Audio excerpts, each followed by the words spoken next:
Hello and welcome to the fourth of our It's Time to ReWild Yourself video podcasts. And today I am delighted to be joined by Kai and Jerry and Marcus Pibworth for our podcast about the meaning pathway to nature connection. And before I let our guests introduce themselves, I'll just quickly explain this if this is the first one that you have seen. Our campaign, It's Time to ReWild Yourself by Voice for Nature, is all about helping people improve their connection, their relationship with the natural world for their own health and well-being, and for the benefit of the planet as well. And we've been working with or inspired by the University of Derby's 5 pathways to nature connection, different ways that we can improve and nourish that relationship and connection. And for each month, as part of our campaign, we have been looking at one of those pathways. See if I can remember all of them. It's beauty, contact, emotion, meaning, and compassion, which will be next month. So we've been having specific activities and a challenge for people to go out and take part for each of those pathways. And this month is meaning. But if you do want to go back and check out the other 3 podcasts for the other pathways, please do. Right, that's enough from me. Let's start with you, Kai. Perhaps you can just introduce yourself and tell us where you are actually, and a little bit about what you do as well, and how it connects to nature connection. Hi, it's good to be here. I'm based in Tanzania, but I'm Kenyan, so I'm East African. And I do a good number of things, all of them just focused on deepening and enhancing our relationship with nature. And for me, that includes ourselves. And we'll get to that later. So I'm a regenerative systems designer. I work in 3 fields mainly. That's education, women's health, focus on menstrual and maternal health, and seed and food systems and sovereignty. So as you can see, all of that has exactly to do with meaning and nature and finding the connection between the two of them in all aspects of life and our livelihood. Amazing. Thank you, Kai. And Marcus, same to you. Tell us a little bit about, again, where you are and a little bit more about what you do. Yeah, I'm in Wales. Well, I'm not in Wales. I'm on the Welsh-English border. I'm actually in England. So I'm surrounded by hills and mountains and forests and lots of sheep. And and I tell stories. That's what I do for a living. So I work with groups of people, often different community groups. I do some work with men's groups. Since becoming a father, I've got 2 children, Freya, who's 3, and Harmony, who's 1. And since I became a father, I've done more work with fathers, and I'm continuing to build that. And yeah, the idea is, first of all, telling stories is super fun. It's really fun. But I also think stories are really important. And I guess the sort of nature connection, rewild yourself aspect in there is, for me, primarily about the way that stories can rewild you. They can help you access sort of the inner world inside you. They can help you connect with the world around you. They have all of the wisdom of humanity captured within them often. So stories are wise, they can help. And then a lot of my work, more increasingly, my work is around sort of how do you actually use the stories to reconnect to the sort of lands that we live in as well. So there's various sort of strains of what I do. Amazing. But stories always at the heart. Yeah, stories. I mean, we're designed to respond to good stories, aren't we? It's how we, for years before the internet, that's how we sort of made sense of things, wasn't it? And passed on information. Brilliant. Well, thanks so much, guys. Before we jump in, I'll just quickly, I said I wouldn't go over too much of this, but just for people who aren't quite sure. So when we're talking about nature connection, it can sound a little bit woolly, but there's a lot of research recently that's been done by University of Derby, we've been working with, and others, to show it's a real sort of psychological construct and that it's important. I mean, some of their work there's been showing more than just accessing, spending time in nature, how we feel about it, whether we feel like we're part of it. It's part of us. Like you're saying, it's, we are our own sort of wilderness, is actually what really creates that magic, that improved feeling of well-being, and health, and also creates pro-environmental behavior. And what they found as well is it's something we can measure, or at least get a sense of, and it's something we can improve. And this is where this whole campaign comes from. Pathways to improve that connection. And the meaning one is can be a bit confusing. Sort of the emotion one makes sense, contact makes sense, touching, tasting things, appreciating the beauty, but some people struggle with understanding what we mean by the meaning one. So I just wanted to very quickly sort of explain, and Dr. Carly Butler from the University of Derby has very kindly sort of done these explainers for each of our pathways, and I highly recommend checking them out on our website. And the meaning one, she tells us, is well, I might just read it, actually. It's probably better. Exploring the personal and cultural meanings and significance of nature. A lot of this comes from the work of Stephen Kellett and his biophilia concept, and looking at the symbolic value of nature. It's sort of noticing where it exists all around us, but also within our culture, where it has personal meaning to us, where it gives us a sense of a place in the world, how it gives us perspective, a sense of purpose.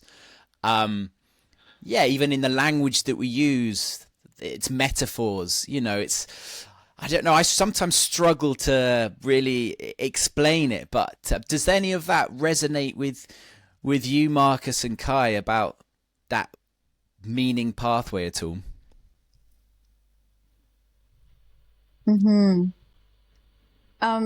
Yeah, I mean, just to borrow a little from Marcus' work, and I also did mention that I write. My thing is mostly poetry, but there's a huge part of that I imagine the very first time someone ever spoke to another, like a human being ever spoke to another person, another human being, was because they saw or experienced something that they needed to share with the next person, and therefore language developed.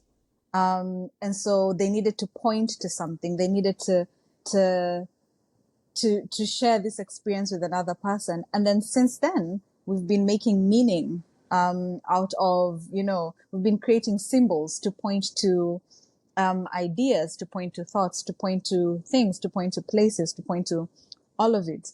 And so I see why the meaning pathway can be one of the trickier ones to describe, but I see how a huge part of what we're doing as human beings is deriving and creating meaning out of everything that we experience. And that's why you and I could be at the same scene of the same event and describe it almost completely differently to someone else, just because we're coming in with our context, we're coming in with the way our perspectives, we're coming in with our cultural makings, as we see what we see and experience what we experience. And so how do we then weave that with our experiences of the natural world, our place in the natural world, our separation from the natural world, within, so without, and vice versa. So, I mean, that's the first thing that comes to me, listening to you and having read and just the bit of conversation we've had. Yeah. And Marcus, they are, I mean, it's, in terms of, we're talking, Kai mentioned the sort of using nature as symbols, like you literally, that we're pointing to try and help us explain things. They're to hand, isn't it? For years, it was the only thing that we had to hand was nature to sort of help us find meaning or sort of a world bigger than the humans around us. I'm guessing it's a central part of a lot of the stories that you look at, I guess, is that symbolism, that metaphor from nature. Is that right?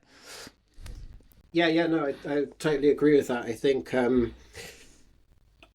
think sort of one of the joyful things about stories, I think why they work better for me than sort of, a lot of the work I used to do to start off with was around sort of mental health, and it still is to some degree, but it was around, trying to get people to open up. And I realized stories are one of those things that we can connect over. And like Kai said, we all come to this world, we all experience this world so differently. And I really, when you tell a story, I'll have my idea of what that story means and what the symbols in that story mean. But anyone listening to it will have their own interpretations. And, there are some more universal principles that come up. But, if there's the moon in the story, we'll all have experiences of the moon. We will have memories of sort of nights that we have spent under the moon, watching the full moon, and we'll have our cultural sort of things. What do full moons mean? Different times of the year, around sort of Halloween time, all the stories about the moon suddenly become sort of werewolfy, but like at other times of the year, so we're all coming with different interpretations. And I feel to sort of, in a way, the stories are how we make meanings of all like these experiences.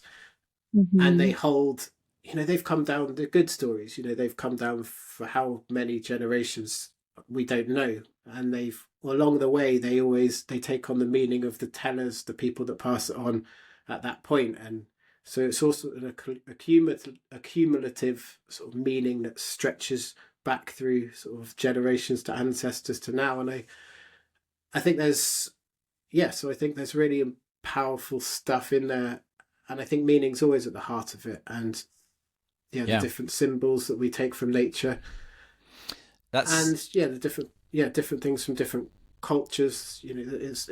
There's so much. That's really interesting.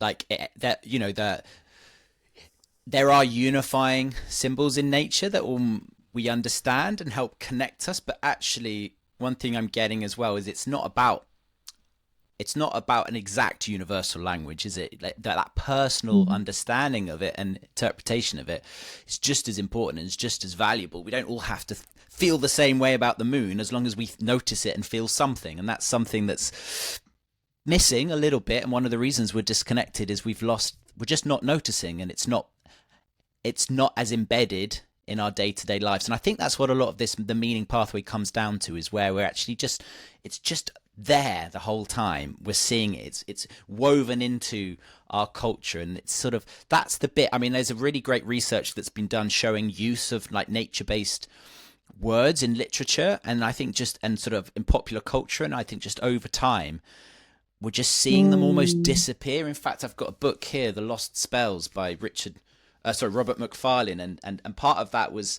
I think, in response to the fact he noticed that certain words weren't in the were being replaced in the dictionary, certain like by Wi-Fi or I'm trying to think, USB or something like that. It was replacing words like eels and thrush and things like that. So it's those that they can easily disappear. But sorry, what I wanted to get at is that personal meaning and significance is actually one of the ways, part of the pathway to help, and reflecting on that personal reason, improve your relationship. So I wanted to ask you both your personal reflections. What part of nature, this could be habitat, landscape, species, for you really has personal meaning and significance? And tell us why. And, if there is a story there, tell us what that story is. So Kai, I'll start with you.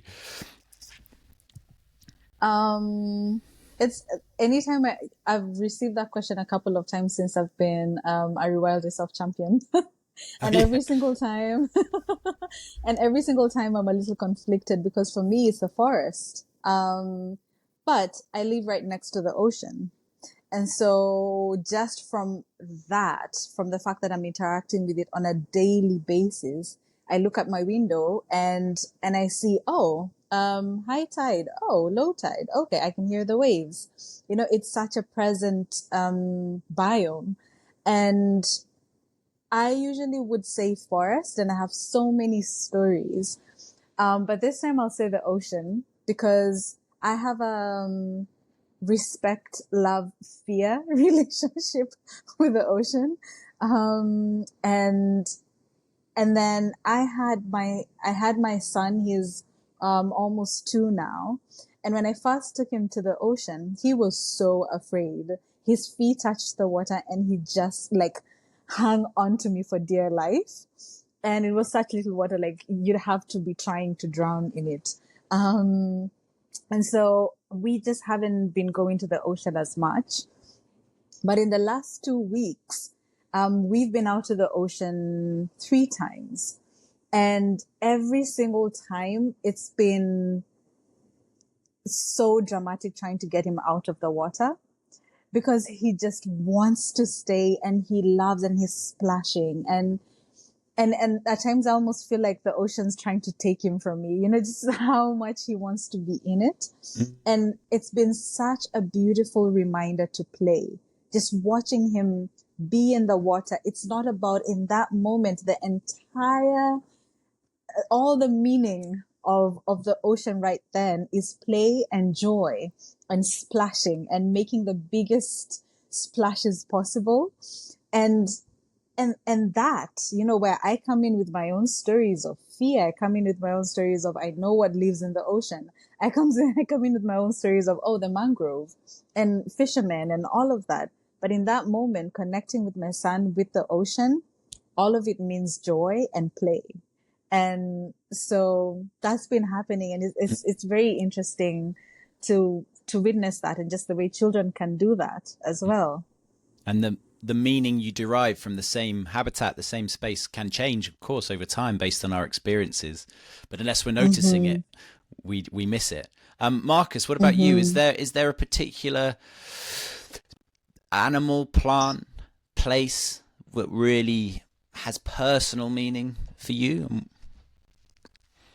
Yeah, I mean, I think there's lots of different things. What would I say? I mean, where I am right now, surrounded by the sort of, if I had to choose between ocean and mountains, I'm definitely more sort of a mountainy person, and trees, and just, I think there's something sort of about the quiet of the sort of natural world that is deeply, deeply appealing for me. I feel that a lot of my life is spent searching for quiet places, and I think that's what's led me here. I actually grew up in the countryside on a farm, and I spent from about the age of 13 thinking, I hate this. Why would anyone live in the countryside? And as soon as I, left school, I was off. I lived in Hong Kong, and I lived in Beijing. I lived in, Edinburgh, Brighton, like big, small cities. And suddenly, when I was in my sort of late 20s, but around 30-ish, I suddenly sort of had this sort of realization that I'm not a person to be in a city anymore, and slowly made my way back to now a very remote way of living. But yeah, and I think when I think of this quiet, it's a very different, it's not silence, I think nature has this beautiful way of working with what I would define silence or quiet. It's all in harmony. You can hear sort of the trees rustling, the birds singing, the water sort of through the stream, or even if it's, the rain crashing down on the sort of on the ground. There's very little, if anything, really in the natural world that I think I have discovered that I could call a sort of unpleasant sound or noise. Whereas in the human sort of created environment, I would say sort of the opposite. Yeah. So yeah, I don't know if that really answers the question, but it's more of the sort of that feeling of sort of stillness and calm, or quiet, and the harmony and symphony of it all working together. Yeah. And then and another place I think is just the garden. The garden's interesting place because it's sort of not a natural world. It's it's the place where we've sort of domesticated. We work together with the plants and things, and it's hard work. And I'm only learning, only the last couple of years we've had a garden that we've been planting and growing, and it's the first time we've really grown anything.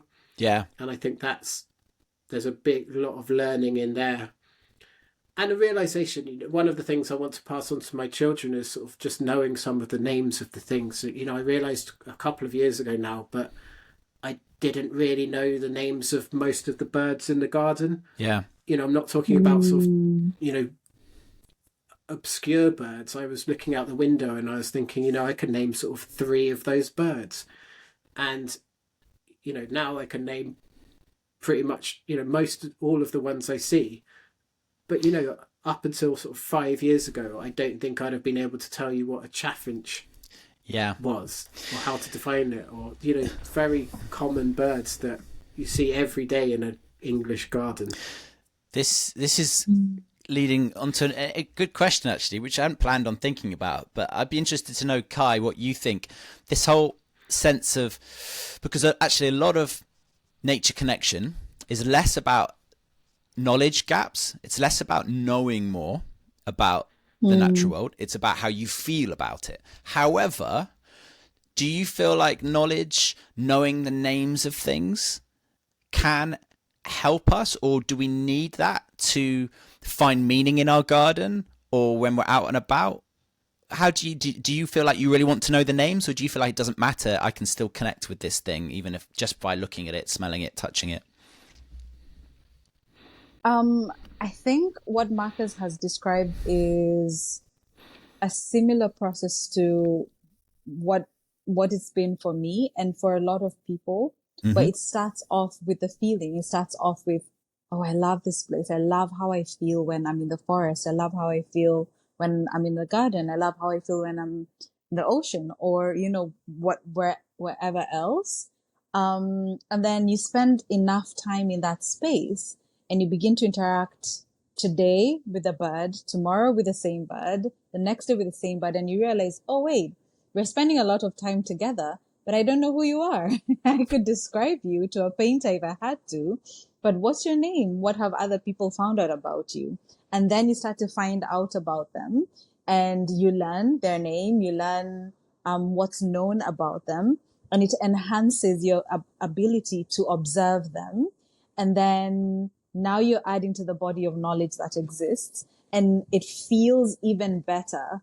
It's like you expand your ability to experience this plant or animal or bug or whatever is enhanced, and the feeling is enhanced, and then you therefore want to increase your knowledge. So to me, it's touching back on something that I'm learning a lot in spending time with nature in all the ways that I do, seasons and cycles, even knowledge, the way knowledge and emotion, knowledge and feeling, knowledge and intuition, the way they work together can be very cyclic and seasonal. And I see how one enhances the other. Yeah. That's really interesting. One way that someone's described it to me before is like, you don't need to know the names, but you start to know the names, you start to know more about them, their characters. It's like you start populating your world with these personalities and and it just enriches it. And it's not necessarily about, I know the names of things. It's like, oh, like you say before, I know you. I know a little bit more about you. I see a dunnock now, and I learn about dunnocks, and I found out they're very promiscuous and a bit sort of sneaky and polygamous. And I see a dunnock now, and I this is anthropomorphizing a bit, but I just sort of, I'm like, oh, where's this dunnock going? I wonder if he's sort of, into some sort of mischief. But it enriches, and it might be inaccurate, but it really enriches that experience for me. I mean, Marcus, how do you feel about us sort of anthropomorphizing animals? Do you think it's a good thing, a bad thing? I mean, I do. I think it helps me to connect with things. I mean, I feel, I don't know. I don't think there's anything wrong with anthropomorphizing things. I think we do it naturally, don't we? Because of where we are. And I think, actually, I was reading, I know it was on one of your reading lists. I actually halfway through the reading, Braiding Sweetgrass, which I know is sort of, in that she talks a lot about that sort of separation between the scientific world of like everything has to be separate, everything has to be it. It's sort of, if you anthropomorphize, you're sort of, polluting the sort of whatever the essence of that object or that thing. But as a storyteller, I feel much more sort of the opposite of, like, we are humans. That's how we interpret the world. Yeah, obviously I can see there's sort of dangers potentially in sort of anthropomorphizing, and I think you have to sort of approach it with an understanding that this is the way, this is the way I'm interpreting it. But Yeah. like you said, I might be putting a different interpretation on from actually what it is. So There's yeah, I mean, I can see pros and cons, but there is, just quickly on that, there's been some research again recently around the value of anthropomorphizing that has been missed a little bit, because you say the folk, it's been seen as almost a bit naive, and counter to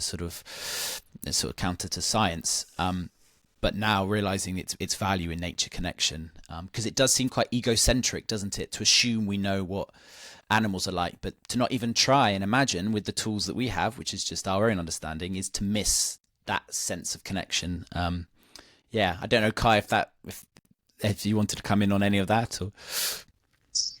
I mean, yeah, I agree. We can't help it. We have, we're human, Yeah. so we come in with a human perspective. Yeah.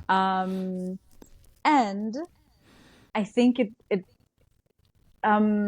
so once in a while, someone will have the bright idea to have me curate a ceremony or ritual or something like that. And what I love to do with that is see what's possible when there's an invitation to be like a different thing from a human being. And of course, we're still approaching it with a humanness. We're still going to approach it from a human perspective and what we imagine plant roots would feel like if we're imagining them as our feet, so we can't help it. But I also see that we've done a good job at putting ourselves at the center of everything, and lost touch. And I think that's the tightrope dance we're currently dancing right now, of because we're human and we can't help that, how do we then walk with honor and take on our place in the ecosystems that we occupy in a way that I don't even want to use the word decentralize, because I hear that get used a lot. And I don't even know that we can decentralize ourselves from our stories, because we have the perspective we have. But how do we not make the entire story about us? So it's like I'm saying, tightrope dance, but there's something powerful in especially storytelling, because storytelling allows us to make up worlds completely different from the ones we exist in. And we even dance through, all sorts of storyscapes. So Yeah, I think it's inevitable, but we can do a thing or two about it, and are doing a thing or two about it. exactly. And as long as the stories that we're telling are not ones that lead to more destruction and more exploitation and extraction, then I think it's no bad thing. I mean, I'm guessing, Marcus, a lot of stories that you find, because you do a lot of what you do, we were talking earlier, is reading in books, meeting other storytellers, finding stories, many of them passed down through generations. And I'm guessing throughout all of them, there are characters that are animals or trees, or, is that quite a common theme? The sort of, to have these animals or plants or whatever sort of come to life and have personalities. And yeah, definitely, I mean, there's so many stories, and you sort of, you have to find a voice. What does a mountain sound like? What does these leaves sound like? But even when they're not a speaking part, they're still sort of a big part, the landscape they're in. Who's that? Sorry, that's my phone ringing. Oh, don't worry. Is that you're being called by a sycamore tree or something? Yes, so it's the mountains. It's the Hello. mountains. Let me just put my I'm just going to put my phone onto aeroplane mode. No worries. Yeah, or like for example, there's a it'll probably still try and get me through the computer, won't it? There's a story I've been telling quite a lot over the last few years. It's a Norse myth. It's called the Death of Balder. It's a really, if you don't know, it's a really great one. I'm not going to tell it now because it's long. It's a sort of epic one, but it's really one of the reasons I bring it up now is there's a beautiful part where Balder he's one of the gods. He's been sort of prophesized that he's going to die. So Balder's mother, who's the goddess Frigg, that's where we get the name Friday from, the word Friday from. She's sort of married to Odin. She's a powerful goddess, and she's the mother of Balder, who's this beautiful guy. And she, to try and stop her son getting hurt, she goes around all of the worlds and she speaks to everything to try and get them to give a pledge that they won't hurt Balder. So they have to ask, she asked everything. She asked the ants, she asked the rocks, the water, and at the end, it doesn't turn out.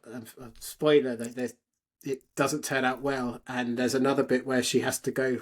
Hel, the goddess of the underworld, tells her to go back and sort of get things to weep for the now dead Balder. And there's a sort of bit where I was telling it sort of where water weeps, and I think there's we're telling that sort of what does it feel for water to weep? What does it feel for fire to feel sorrow and weep? And there's this really power in sort of feeling, what do all these things that we sort of often sort of in our culture think of sort of inanimate parts of the world, but what are they feeling, and what? Absolutely. I think it's beautiful. I think it's beautiful as well, and again, I've gone on a bit of a journey with it. I'm from a scientific background, and again, I used to think these things were a little bit, I feel embarrassing. It's almost a bit childish, and it's only now that I realise this scientific approach is incredibly important and valuable, but that separation that it sort of relies upon has got us into a huge amount of trouble, and that the loss of that spiritual connection, emotional, whatever, or that meaning is one of the reasons that we have made such a mess, and in many indigenous sort of peoples still maintain that sort of spirit animals, or that feeling of your kin are connected, and they they're the custodians of pristine areas that we do have left. I don't know, Kai, if anything about perhaps from Africa or any of your backgrounds, is there similar sort of stories that are helpful and have important messages? And yeah, oh gosh, there's lots of them. But even before going into the storytelling, I think what you said about words, the point in nature words disappearing from our vocabulary. Because, without language, we be difficult to tell stories. And that is, we'll get to it, but the poem that I wrote for Meaning, is born out of exactly that. I think I've shared with you this before, but we're driving down the street and a man points, this elder we were with, he points to a bunch of mango trees and he says in Kiswahili, so I'll say it in Kiswahili, he says, zile zilipandwa na tumbili, which means those ones were planted by the monkeys. When I say it in English, it makes you go like, huh? But then say it in Kiswahili, it's very, I didn't think twice about what had been said. It felt like a very natural thing to say. But when I translated it into English, because I had to, there was a non-Kiswahili speaking person in the vehicle, so I had to translate. I had to tell the backstory of the fact that the monkeys ate the fruit, and then just as they're swinging from one place to the next, dropped the seed, and we have mangoes. We have mango trees. But in Kiswahili, nobody needs the backstory. It's very obvious what's been said, and that's the way the language itself carries that connection, that relationship with the ecosystem that we're part of. We're still it's still such a thrumming, vibrating connection. The umbilical cord has not been severed yet, and the language tells tells the story of that in a way that English doesn't quite as well nowadays. So yes, so to speak of the larger aspect of it, even before, touching on the particular stories that come from my people. Yeah. No, well, I'm relieved to hear that you're not replacing all your words with Wi-Fi router or everything. It's been a great conversation, sort of jumping around, but I wanted to take it, just sort of reflect a little bit on if people are looking, hopefully, just to summarize some of the things hopefully we've learned from what we've discussed so far. If people are looking to sort of explore this pathway, if you like, to nature connection, I think reflecting on those personal relationships that you have with nature, or whether it's your favorite place or somewhere that's important to you, or where there's a memory that you have. I've mentioned this before, but rowan trees, for example, remind me of my grandmother. They're her favorite tree. Just noticing and spending the time to think of it is a real sort of, is the first thing. And then finding it in art and story and culture, noticing it in our language, curating your own collection of, whether even the pictures that you noticed, art pictures or songs with references in it, or stories, going out and seeking it and putting them together. Clearly art is a huge, if we're looking at sort of metaphor and symbolism, art and stories is our language there. But one other pathway, or part of the pathway, which Dr. Carly Butler has written about in the article she wrote for us, is actually tuning into the seasons and noticing changes in the seasons and them helping punctuate our own lives. So I wanted to ask Marcus if there was, because I know this is something that you do a lot of, is if there was certain moments in the season that you are personally important to you, and also other moments that are important, as part of our cultural heritage that you try and celebrate. Yeah, definitely. I feel, certainly over the last few years, I feel that it's become even more important. One of the things is actually when I met my wife's from Colombia. We live here, but where she's from in Colombia, they don't really have seasons at all. So now she lives here in England. She is very excited by the seasons. She's a gardener, and she'd never really experienced the seasons in the way we have them here. In Colombia, it's sort of one season. It rains a bit more sometimes a year than others, but you don't have this sort of process like we do here. So because she's had her eyes open to it really wide, so have I. And so things like the turning of the leaves that we're just starting to experience now as they turn colours, they just seem more vivid these days. And I think also they're having children, because children they're the great teachers of it, aren't they? I'm trying to drag Freya down the street quickly, and she's trying to stop and look at every leaf that's fallen on the ground and every insect, and they so that's a big point of slowing down and looking at them. But yeah, more and more I feel trying to sort of live in the cycles. So they're trying to slow down in the winter, trying to sort of not take on massive projects in the winter, and have as a time of sort of almost like hibernating with the sort of family and sort of nurturing what we do have. Then bringing in some of the things. I think, for example, we got married on Samhain on the 31st of October, and so sort of now that's sort of very prominent, and I love that time of year. Well, explain quickly, Marcus, what that is.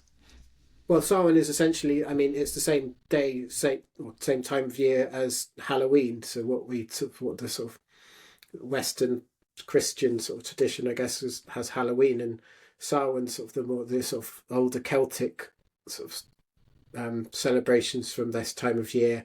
And I like it because they say it's the time when the veil between this world and the other world is thinner, so things can pass more easily between, and that's a wonderful time for a storyteller, when you can pass between easier. But for example, equinox we just passed the autumn equinox. I just did with my beautiful friend Misha Sinclair, who, if you don't know her, look her up. She's a incredible musician and storyteller. We just did a show together in Hay-on-Wye to celebrate the equinox. I run this monthly storytelling night called the Grey Wolf Cafe, and I invite friends basically that have a sort of music or storytelling or poets to come and share with me, and we sort of themed the night around the equinox. And it was also the night of the harvest moon. It was also the night of Mid-Autumn Festival in China, which I lived a lot for years in China, so there's all this sort of coming together of things. So we had these stories. There's the poster.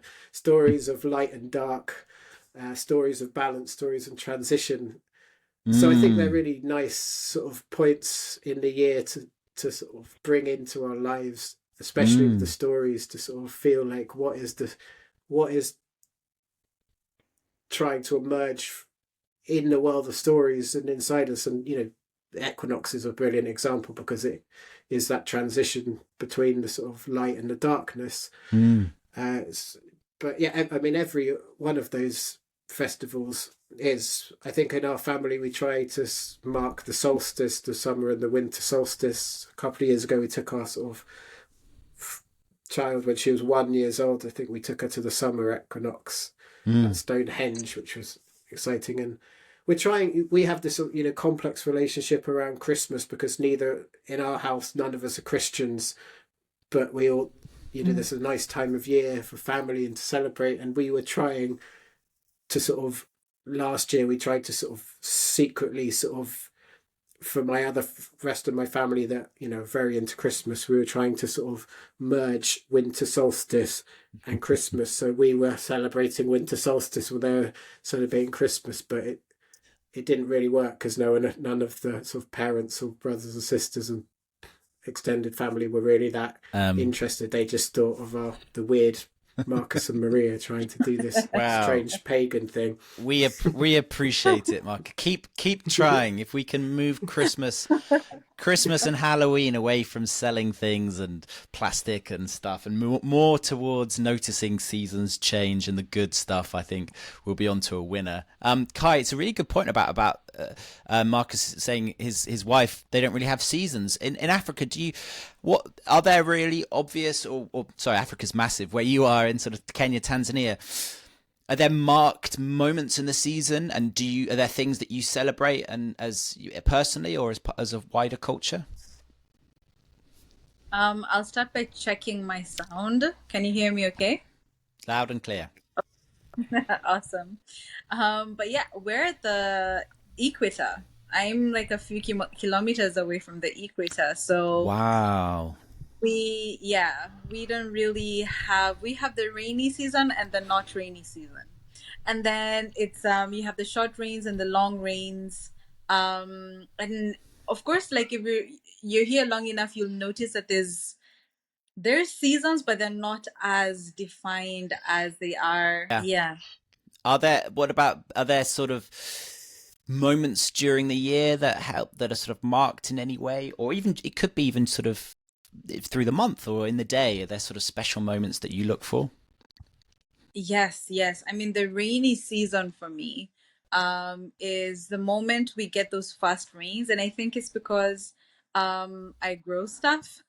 I plant stuff. I'm a farmer, so it's the moment I smell that first whiff of petrichor, I'm like, yes, it's happening, and then a couple of months later we're harvesting, and so that we have the hottest part of the year, which is between December and February, and in Tanga that goes up to like 36 degrees at times. It's really hot, so it's not exciting that time of the year, but you can't not mark it. Yeah, I bet. And it's life, isn't it? It's what it's coming down to. So it's got to mean so. If that can't mean something, then what can? Yeah. Just a couple more things. It would be great to talk about, and then I should mention how people can get involved in our campaign this month. Otherwise, I'll get in trouble. But one of the things that again, a sort of a pathway, part of this meaning pathway, is there's sort of two types of well-being. I only read this recently. There's sort of hedonic well-being, which is getting that sort of immediate sense of feeling good, like if you go to a concert or something and you sort of get that hit and feeling good about yourself and happy.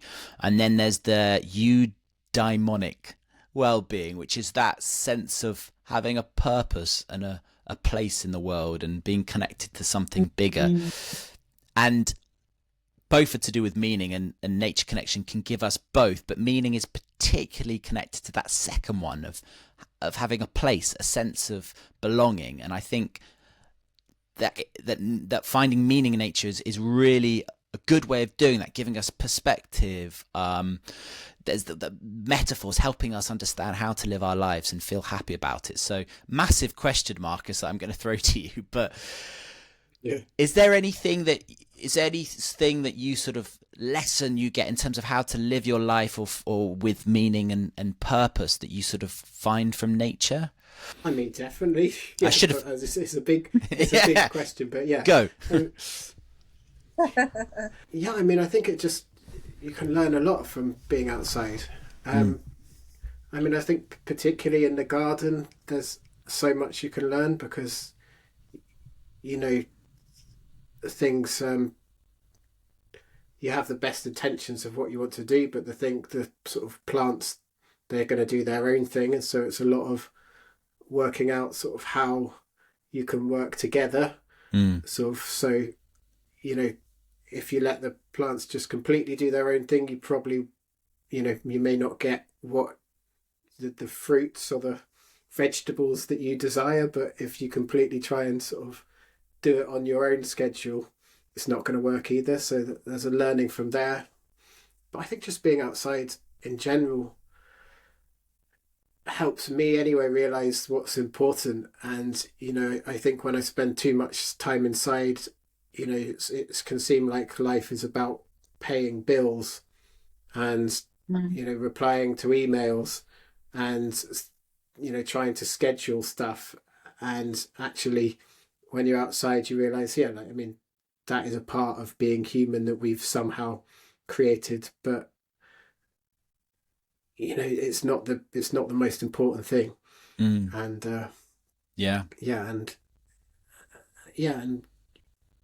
I don't know, I'm not sure, I feel like this isn't answering the question. No. Just a huge amount of depth, but yeah, I mean, I feel like I learn every day. And I mean, when I start to feel anxious or sometimes I have some periods of depression and things like that, I find that going outside, especially if I'm feeling anxious or something, that's the best thing I can do. Yeah. If I stay inside and try and problem solve, nothing goes well. But if I can just go and stand with some trees for a few moments, it usually helps a lot. Absolutely. Absolutely. And I find the same. And I think we started just being outside, the sort of whatever, the particles in the air, that does something to you, it slows you down, but then it's like the extra benefits come when you feel that, when that tree means something to you, you know, that's when it's sort of like the next level. And I think, yeah, trees are wonderful friends. Go and make friends with a tree would be my advice. Kai, same sort of question to you. You've had a bit more time to think about it, unlike Marcus. I just threw it on. But is there any way that nature has sort of helped you get a sense of make sense of the world in some way? Oh yeah. I mean, in two ways, because I like to point as well to nature within, which is when we talk about nature, we don't often point to that. It's usually the outside. And just thinking about, I can imagine the life, and you've spoken to it, Marcus, but I can imagine your life in the mountains is the one thing it may have in common with mine is the pace of it. That we've chosen to live in places and live in ways that are not fast, that allow us to actually be present to the seasons, the cycles, the details that are easy to move past. And I know, David, for you as well, there's I think you live in a town city. Are you in London? No, I'm very close to Marcus, about half an hour away probably. So the same sort of same sheep and hills I can see. Yeah. Sweet. So then, yes, exactly. That there's the that pause between breaths that allows you to take in a bit more of what's going on around you, a bit more of what's going on within you, and have your skin become the place that they actually meet, apart instead of being the place where they separate. And I think that's that ability to allow for that pause is something that has been really defining for me. Even in moments where I'm stuck in a city, I don't have the kind of access I'm accustomed to when I'm in the farm, when I'm by the ocean, in the forest. I'm able to pause and take in a big breath. And in that moment, I remember that this breath, this bit of air I just took in, literally has touched everything, has been everywhere and circled back to me, and has been to me a couple times over. And that in that moment, I'm reminded that I am a part of all of the entire story, the entire cosmic story, the entire planetary story. I do have a place in it. It has willed me into becoming, into existence for something. I don't have to know it consciously, and Yeah. sometimes we do. But even just the knowledge of I'm here as part of something bigger. I'm contributing just by being alive. I'm contributing to it.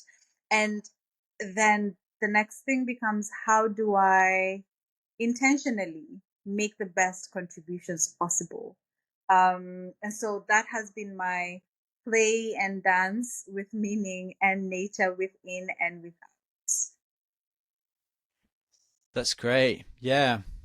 How do you feel about that, Marcus? Every breath you take has has its own story. If only we could hear it. Very true. um, this has been a wonderful chat.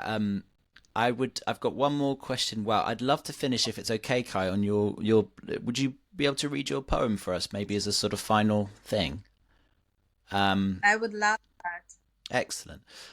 So, and I wanted to ask you, Marcus, if there was any particular story, or I mean, we probably haven't got time, unfortunately. Hearing Marcus tell a story is a wonderful experience, but it's something that needs time in itself. So maybe we'll come back and get Marcus to just do story time with Marcus. Would be a wonderful podcast.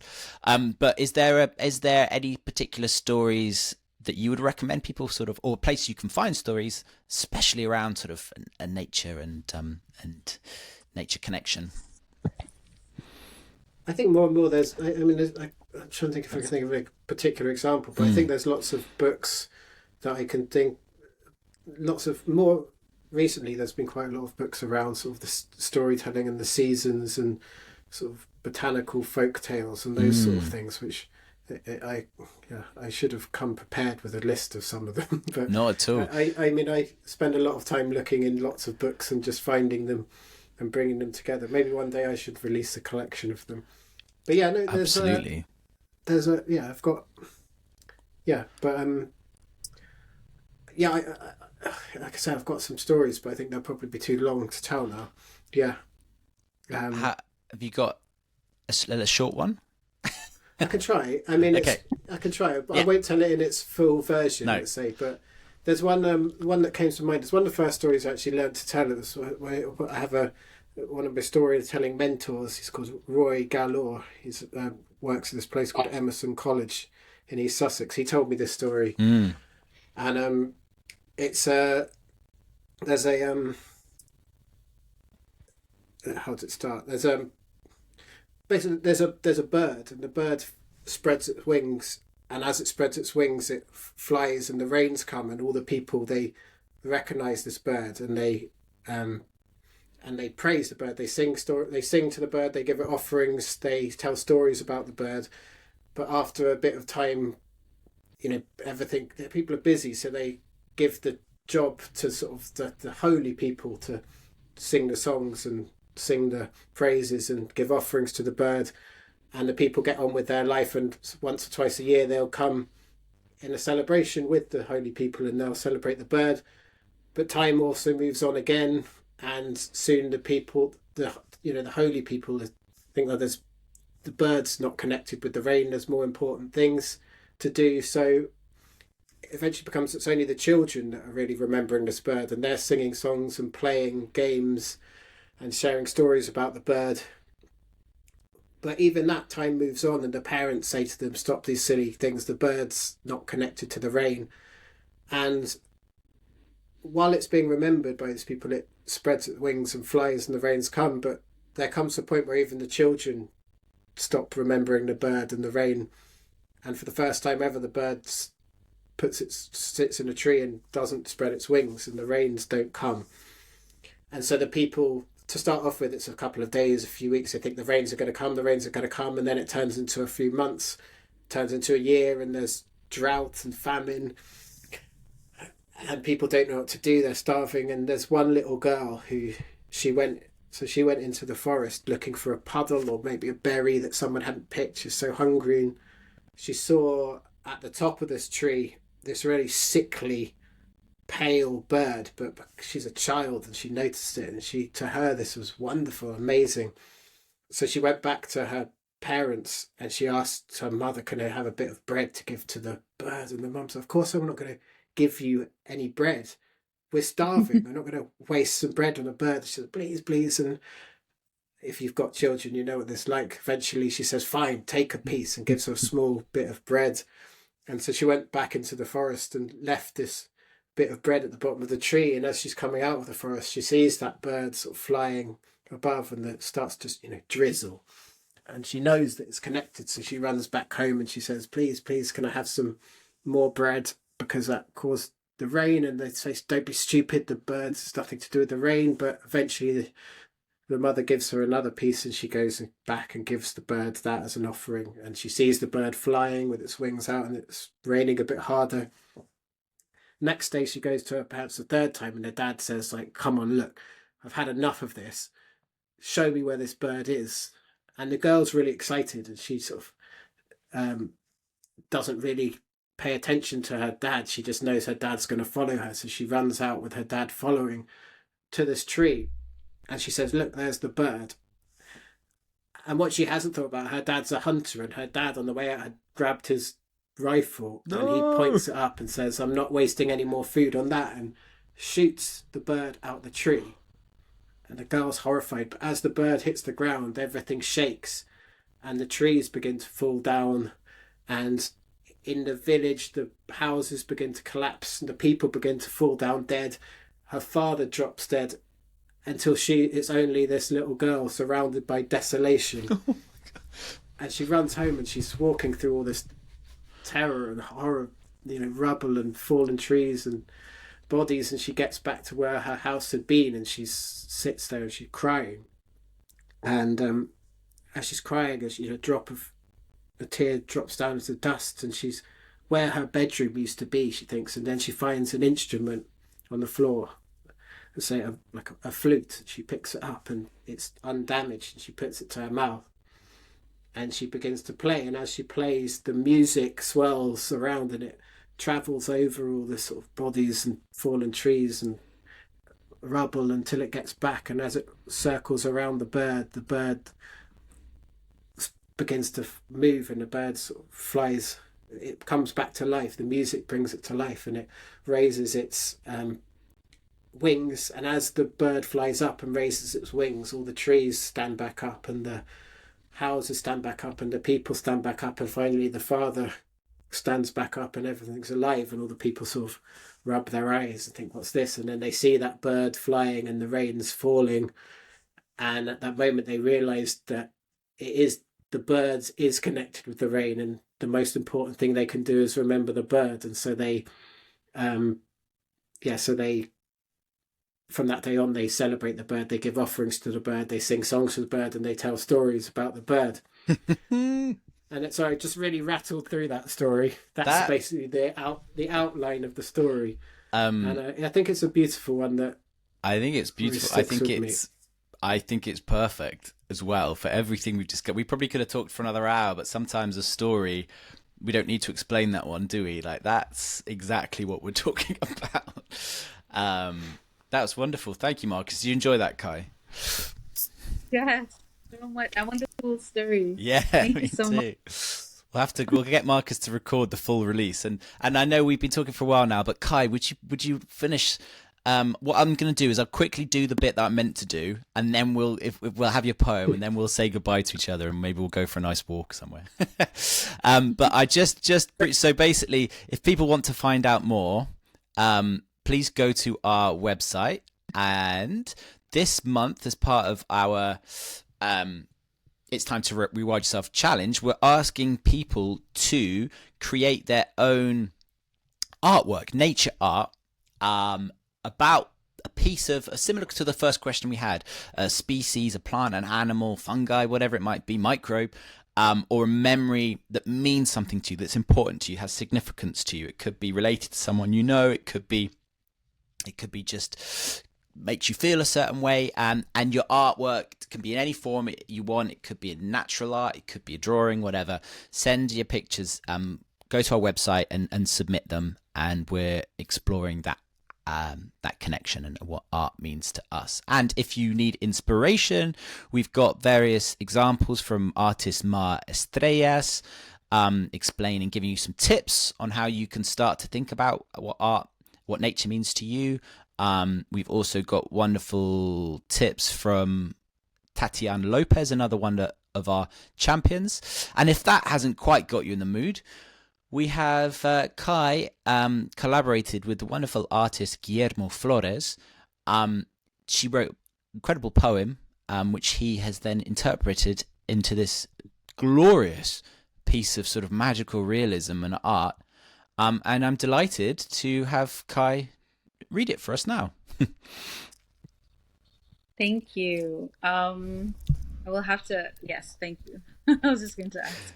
Please feel free to introduce it as well more, and give us some where it's come from as well. Yeah, it came from the little bit of story I told you earlier about the elder that pointed to some trees and talked about how in Kiswahili he said that the monkeys had planted those. So I thought about that when I thought to take this on, and I thought, let's see what more, how this could stretch out, and this is what happened. So the title of this piece that I'm using informally is Monkey Do Mwembe, and I will just go ahead and read it now. See those? They give the sweetest. Remember, I told you. The monkeys planted those. Standing where trunk meets earth, eyes travel, a slow, curious scan over this monkey do mwembe skin. It's a long way up, and just as these eyes imagine themselves triumphant, the trunk splits. 1 way 2, 5 ways 10, more ways than sight can just then. Soon there will be more mangoes than mothers can wash off children's smiles, clothes, and stories. Trudging farther and farther up, a tropical revolt against gravity threatens to meet my head with the weight of 100 greenly firm mangoes. This majesty lets me into the understory of her elastic fro, its bounce enhanced by a tired ocean breeze, peeling back some of those gorgeous arrowhead leaves. Next, thank you. Ah, the thrumming microcosm, a bird's nest 3, ant-reclaimed spider's web 6, more homes than you can count in 12 fruit pits. Soon, shortly after afternoon winds carry these footsteps up, there will be more elderly chatter than these roots can anchor, or branches monkey can swing off of, standing there. Where monkeyed mango seeds fell, where new stories tumble out of old lips and old peels collect under young toes, where birds raid ants' nests and fungi phases neath mothers' soapy hollers, one really catches the sweet exhale of life lifing its lifest. That's lovely. Thank you so much, Kai. That's glorious. I will put a link to that as well as to places you can find more from Marcus and Kai when we put this podcast up.